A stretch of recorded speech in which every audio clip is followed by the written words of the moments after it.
President Trump will ensure they are hit harder than they have ever been hit before.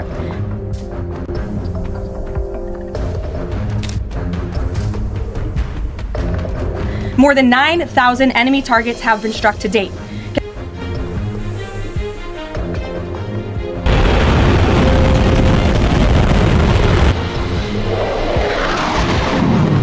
Nearly 90% of Iran's oil exports flow through a single island. And right now, that island is burning. At the same time, 3,500 U.S. troops are moving closer than they've been in years, while reports suggest Iran could mobilize hundreds of thousands, possibly over 1 million fighters, if a ground operation begins. So ask yourself this: are we witnessing a show of strength or the opening move of a much larger war? Because what's happening isn't just distant geopolitics.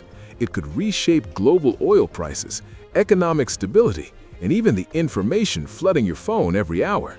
And the most unsettling part? No one seems completely sure what happens next. To understand why tensions are rising so fast, you have to look at one small but incredibly powerful location, Kharg Island in Iran. This is not just another piece of land in the Persian Gulf.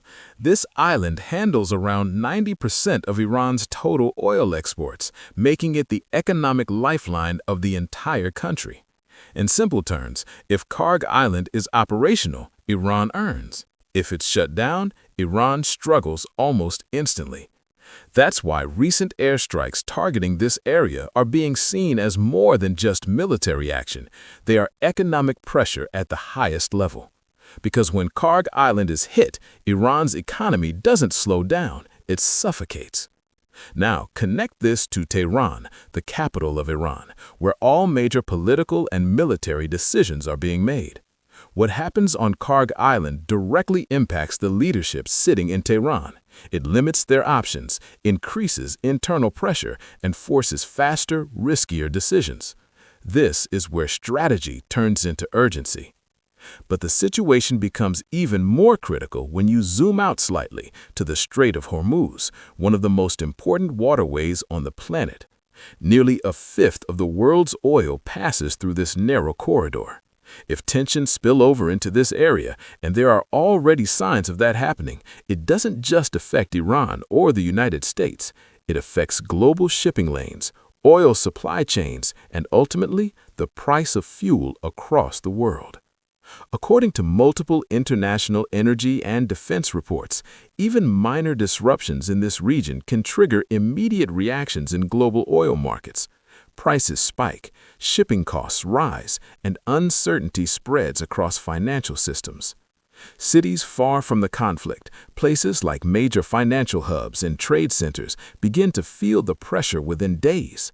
So this is no longer just about a military target. Kharg Island sits at the intersection of energy, economy, and global stability. And that's what makes this moment so dangerous, because any escalation here doesn't stay local, it ripples outward, fast. On the ground, the situation is evolving quickly, but not in the way many people might assume. The United States has moved approximately 3,500 troops into closer operational range, including Marines, paratroopers from rapid response divisions, and specialized contingency units trained to deploy within hours. These are not conventional occupation forces. They are designed for speed, flexibility, and immediate reaction. According to multiple defense briefings and reports from international outlets like Reuters and the Wall Street Journal, this kind of deployment is often described as positioning, not necessarily preparation for a full-scale invasion. That distinction matters because positioning allows military leaders to keep options open without committing to a direct ground war.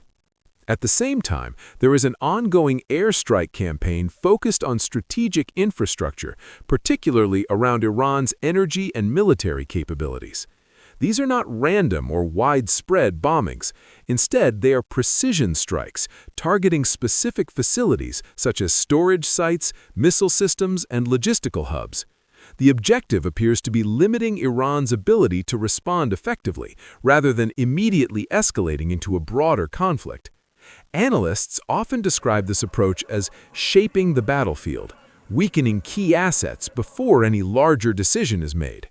However, the situation is far from one-sided. Reports indicate that U.S. military bases across the region have already faced significant pressure.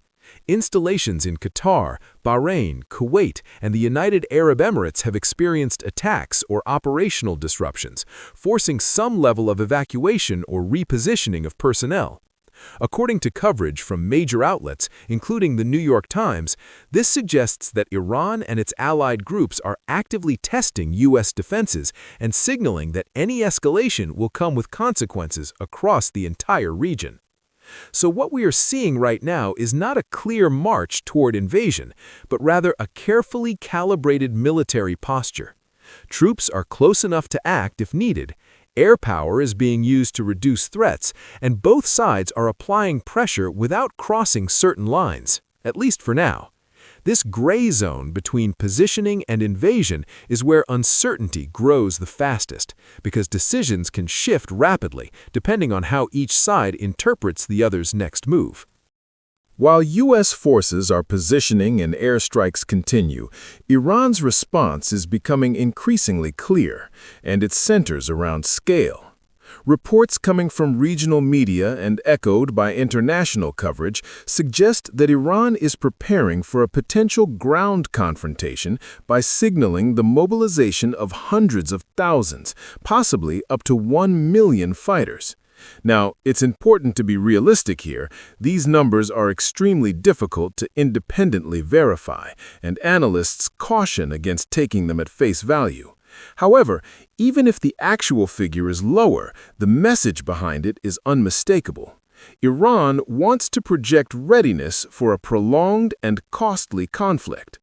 This potential mobilization is not limited to one branch of the military.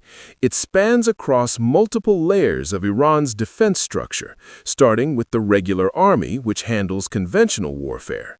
Alongside them is the Islamic Revolutionary Guard Corps, or IRGC, a far more ideological and strategically influential force that often operates at the center of Iran's regional operations. And then there is the Basij militia, a volunteer paramilitary network that can rapidly expand in times of crisis, often drawing in civilians who are motivated by national or religious sentiment. Together, these groups form a system that is less about rapid offense and more about endurance, designed to absorb pressure and stretch any conflict over time. The messaging coming from Iranian sources has also been notably intense. Statements circulating through state-linked outlets describe a readiness to create what they call a historic hell for any invading force. This kind of language is not accidental. It is part psychological signaling, part deterrent strategy. The goal is to raise the perceived cost of any U.S. ground operation before it even begins, both for military planners and for public opinion abroad. According to reporting from outlets such as Al Jazeera and Reuters, there are also indications of increased enlistment interest within Iran, particularly among younger populations. Whether driven by patriotism, pressure, or propaganda, it adds another layer to the narrative Iran is trying to build, that this would not be a quick or easy conflict. So, while the exact numbers remain uncertain, the broader picture is clear. Iran is preparing not just to respond, but to endure, and that alone changes how any potential conflict must be calculated. At first glance, the idea of U.S. forces targeting and even taking control of Kharg Island might seem straightforward. It's a small, highly strategic location, and with modern military capability, seizing it is not the most difficult part of the equation. But this is where the real distinction begins. Taking territory is one thing, holding it is something entirely different.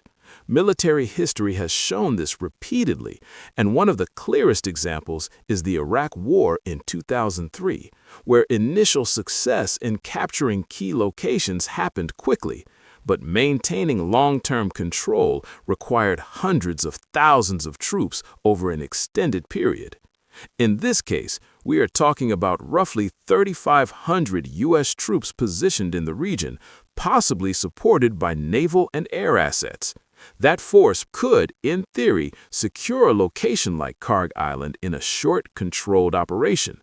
But what happens after that is where the complexity multiplies. As many defense analysts have pointed out in reports from outlets like the Wall Street Journal and BBC, a small force operating deep in a hostile environment becomes immediately vulnerable once the initial objective is achieved. One of the biggest challenges is supply lines. Any troops stationed on Kharg Island would rely heavily on consistent logistical support, fuel, food, ammunition, and medical aid, all of which would need to pass through contested waters or airspace. In a high-tension scenario, those supply routes could become easy targets, disrupt the supply chain, and even the most advanced military unit starts to weaken. Then comes the issue of Iranian counterattacks. Iran's military strategy is not built around conventional head-on battles alone. It includes asymmetric tactics, missile strikes, naval harassment, drone attacks, and coordinated pressure through allied groups in the region. This means that even if Kharg Island is captured, holding it would likely trigger continuous, multi-directional responses designed to exhaust and isolate the occupying force. And beyond that lies the broader risk of regional escalation. Any prolonged presence could pull neighboring areas into the conflict, whether directly or indirectly. What begins as a targeted operation could quickly expand into a wider confrontation across the Gulf. So the reality is simple but critical. A few thousand troops can seize territory, but controlling it is where wars are truly tested and often lost. Back in Washington, D.C., the approach coming from U.S. leadership appears deliberate, but also layered with uncertainty. Official statements and defense briefings suggest that the current posture is about maintaining options rather than committing to a full-scale war. That means keeping troops in position, continuing targeted air operations, and applying pressure without crossing into an irreversible ground invasion. It's a strategy built on flexibility, allowing decision-makers to adjust quickly as the situation evolves. But that flexibility can also raise a critical question. Is there a clear long-term plan, or is this a form of controlled improvisation? The pressure being applied operates on two parallel tracks. First, there is military force, precision strikes, troop deployments, and visible readiness designed to signal strength and deterrence. These moves are not just about immediate impact, they are also meant to influence Iran's calculations, forcing its leadership to weigh the risks of escalation. At the same time, there is a second track, negotiation timelines. Signals from Washington indicate that diplomatic channels are still open but narrowing. The idea is to combine pressure with opportunity, push hard enough to bring Iran to the table, but not so far that talks collapse entirely. However, one of the most sensitive elements shaping this strategy is the issue of Iran's nuclear capability. According to international monitoring agencies and reporting from outlets like the New York Times and Reuters, there is still significant uncertainty around the size, location, and readiness of Iran's enriched uranium stockpile. This uncertainty complicates everything. It raises the stakes of any military action and adds urgency to diplomatic efforts because the consequences of miscalculation are far greater if nuclear capability is even partially within reach. This creates a strategic balancing act. Move too slowly and the situation could strengthen Iran's position. Move too aggressively and it risks triggering a wider conflict with unpredictable outcomes. From the outside, the strategy appears calculated but also reactive, shaped by rapidly changing conditions on the ground. And that's where the central question remains. Is this a carefully designed strategy with clear objectives, or a series of tactical moves adapting in real time to an increasingly unstable situation? What's happening around Kharg Island in the Persian Gulf doesn't stay contained within the region. It spreads outward, bisurah, hitting global systems that people rely on every single day.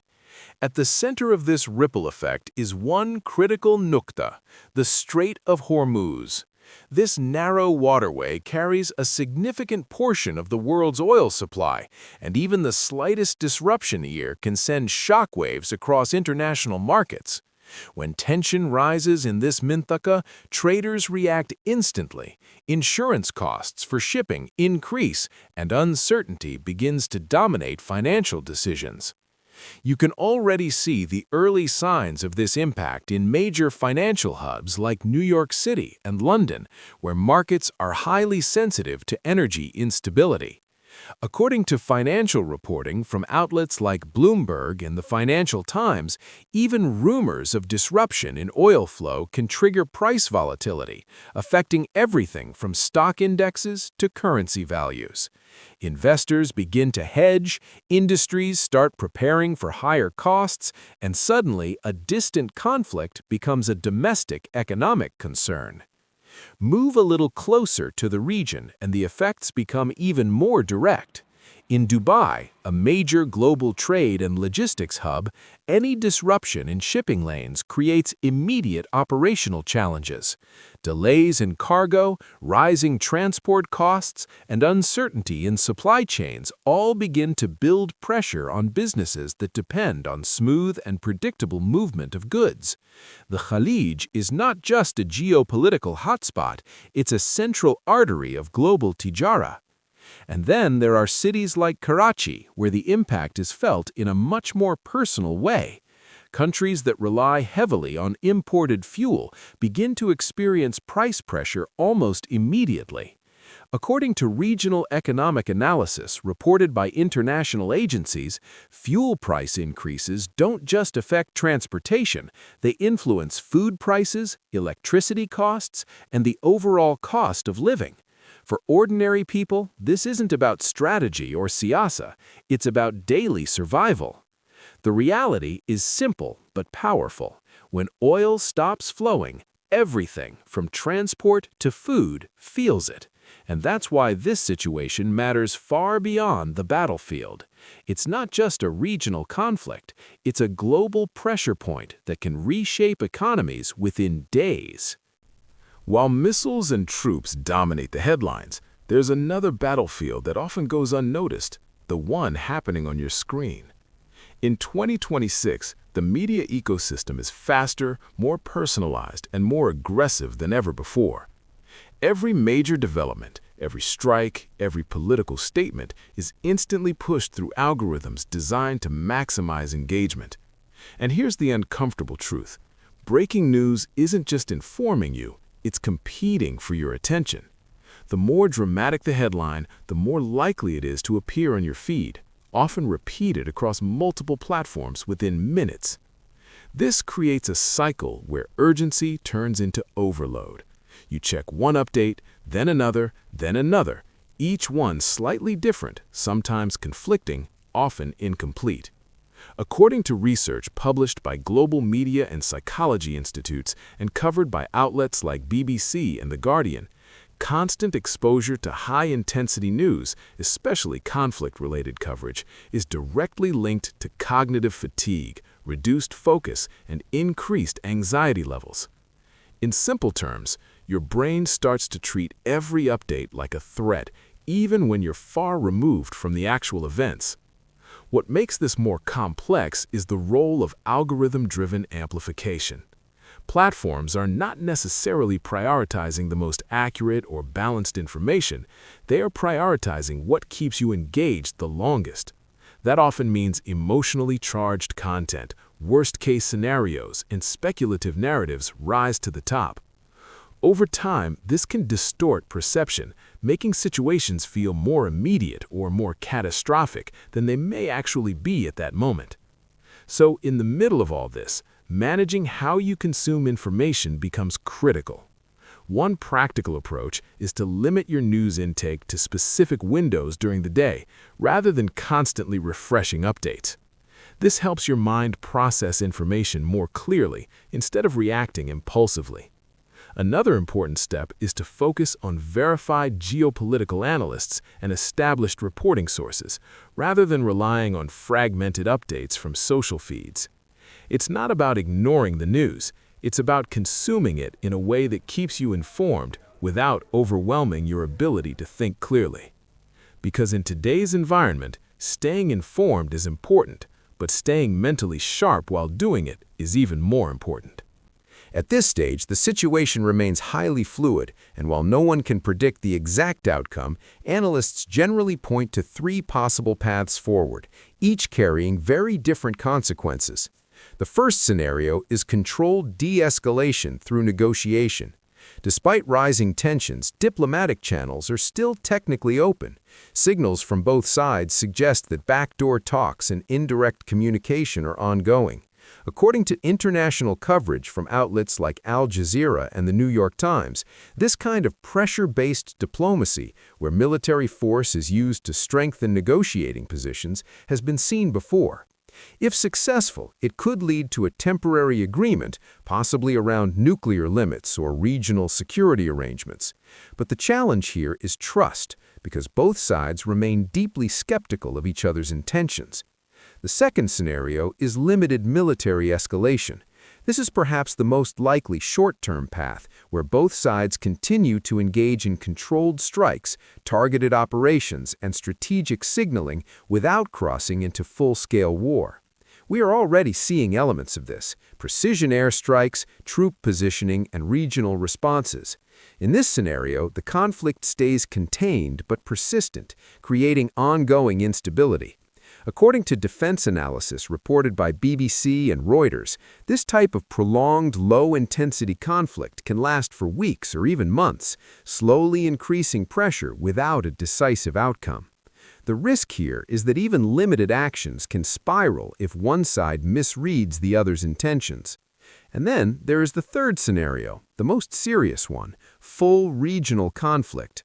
This would involve not just the United States and Iran, but potentially multiple Daeshas across the Middle East becoming directly or indirectly involved.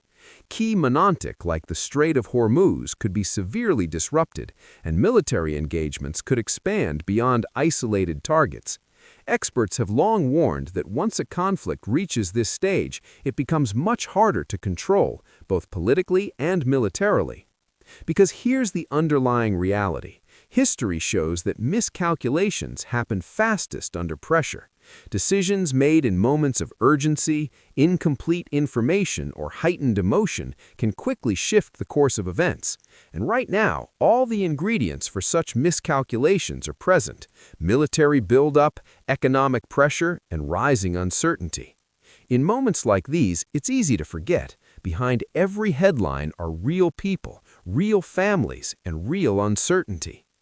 Tell me honestly, do you see this calming down, or are we heading towards something bigger? I read every comment.